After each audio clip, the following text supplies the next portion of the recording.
channel. If you're new here, welcome. So today I'm going to be showing you how you can achieve this Chucky makeup look. I can't help but feel, and maybe it's just because it's my facial structure or something, I was obviously going for the original Chucky, you know, the one that everyone is pretty familiar with, even though there have been multiples over the years. Somehow, some way, at least in my head, I feel like this looks like Chucky if Chucky were in an anime. I don't know why, that's just what I'm getting from this. This is how it just looks to me. Chucky on me is an anime Chucky, so that's just kind of what we're dealing with here. Anyways, if you're new to my channel, hi, hello, welcome. My name is Madalyn Cline. I am a professionally certified makeup artist, and I upload makeup tutorials here on YouTube. But throughout the entire month of October, I upload a new Halloween themed makeup tutorial every weekday for the entire month, and every other Saturday, I upload what I call a Spoopy Saturday, which is basically just a Halloween related video that is not makeup related to kind of help break up all of the monotonous makeup tutorials that we do have going on throughout the month. So anyways, if you guys are interested in seeing how you can achieve this Chucky makeup tutorial, then just keep watching.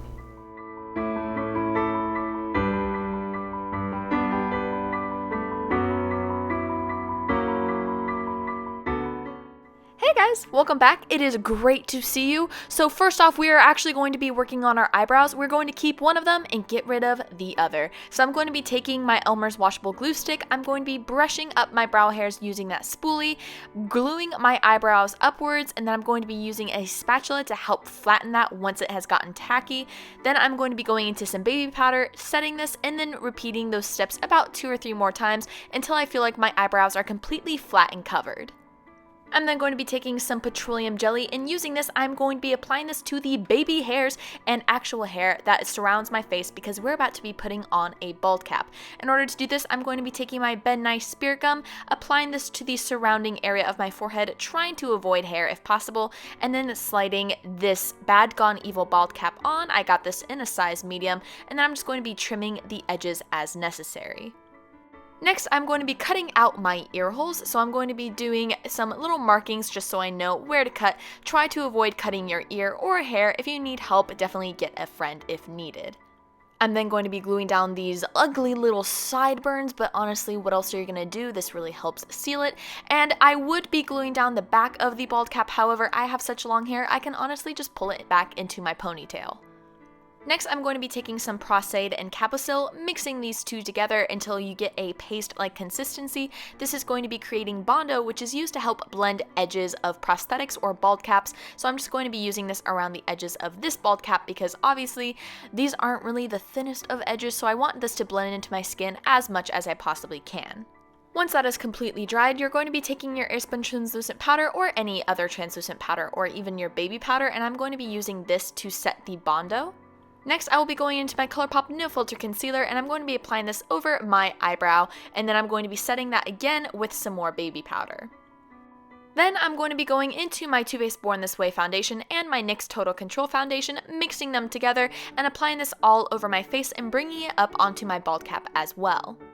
Once again, you want to make sure to set this with your translucent powder, and then I'm going to go ahead and slip on this ratty wig that came with this costume. I'll have it linked down below, but I'm just going to be cutting off a few pieces of this to use for later on, and we're also going to be creating a widow's peak as best as we can. This is honestly just the spikiest wig I have seen, so it's not ideal, but I was going to do my best to make it work. Next, I will be taking my Mare on Paradise paint in orange, and using a spoolie, I'm going to sweep this through my brow hairs to give them a nice orange tint before going into my NYX Micro Brow Pencil and adding a few brush strokes of that. Following that, I'm going to be moving on to the gashes on the face. I'm going to be using my Moon Creations Nude Crayon, and I'm going to be outlining the areas that he's going to have these injuries. I always find it best to outline just so I kind of know my game plan, where it's going, and it's going to be easier to erase because it's a lighter color than if you go in with the straight up black or red that you're going to be using. Next, I'm going to be going into my Ben Nye Bruise Wheel, taking the bright purple color. I'm actually going to be using this as the red irritation that he has around the gashes. I personally love this bruise wheel. I feel like it is amazing for injuries, and so this was definitely one that is great to use because then you can blend it out with your finger. Next, I will be using a detail brush into that bruise wheel palette, and I'm then going to be outlining all of these gashes with this thin brush just to make sure it is in the place that I want it to be, and then I'm going to be taking a fluffy brush and just going ahead and blending that out.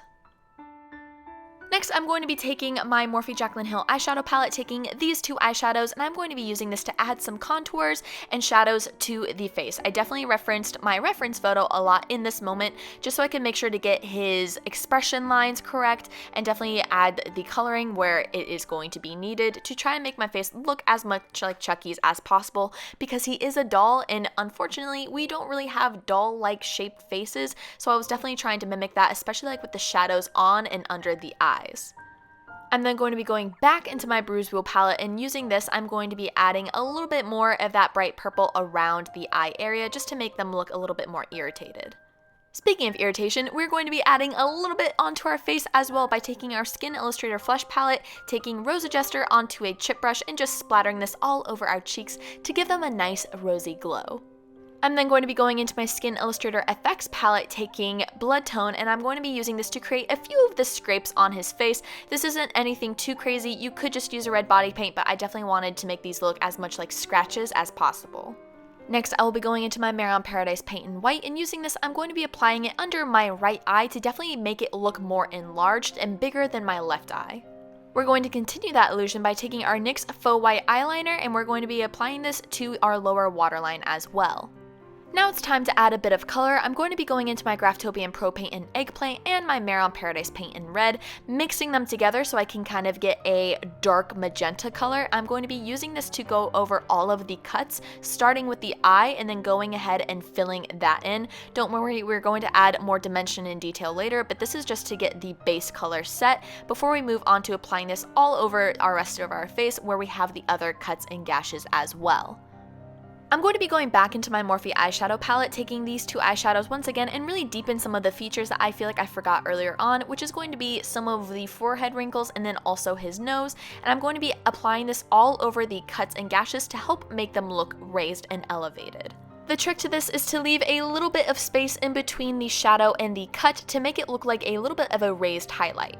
I'm going to be going into my L'Oreal Silk Me eyeliner and charcoal, tightlining my lower waterline on the left eye, and then going back into the Morphe eyeshadow palette and just taking these eyeshadows and sweeping them onto that left eye to help contour and shadow that eyelid.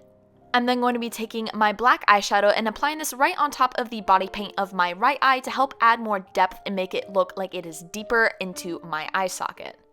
Speaking of deeper, we're going to be taking our Mare on Paradise paint in black, and we're going to be sporadically applying this to our cuts to make it look like there's some areas of our gashes that are a little deeper than others. You don't want to do this over the entire cut, but definitely just find a few places that you want to have a little bit more depth and dimension. I'm then going to be taking my Mare on Paradise paint in white, and using this, I'm going to highlight some of the gashes and applying them right on the edge of those cuts to make them look a little bit more raised. I will then be taking a few little pieces of hair and just using some spirit gum to apply that to the brow bone just to make it look like he has those stray pieces that he has in his reference photos.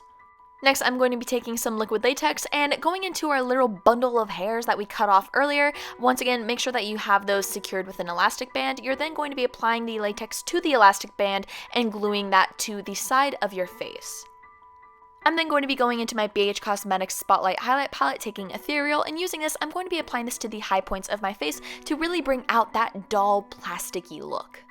Next, I will be taking my Mare Metallic Powder in Silver and some mixing liquid to bring that to life, and I'm going to be applying this into the gash on our forehead to make it look like we can really see the metal underneath.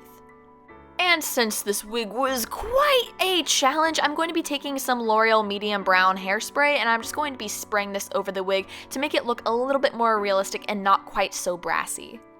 Going back into our black body paint, we're then going to be using this to create these stitches on the face. I tried to mimic the reference photo as much as possible in the areas that these stitches are placed. They don't have any that are in X's, so just keep that in mind. They are all straight stitches, so it's nothing like Sally from Nightmare Before Christmas. Literally just sideways, vertical, pretty simple. I'm then going to be going back into my metallic mixing powder and mixing liquid, and I'm going to be creating a few staples on the gash areas before going into applying that onto the rubber bands to make it look like those are stapled into my head as well. And last but not least, I'm going to be taking my Ben Nye Fresh Scab and lightly applying this over certain areas of the cuts and gashes just to make it look a little bit more like it is actually bloody. And that is the completed Chucky makeup look. Thank you guys so much for watching. I really hope you enjoyed it. Leave a comment down below what video you'd like to see next. Don't forget to give this video a big thumbs up if you enjoyed it, and subscribe to my channel so you can see more of my Halloween makeup tutorials. And with all that being said, I will see you guys in the next one. Bye!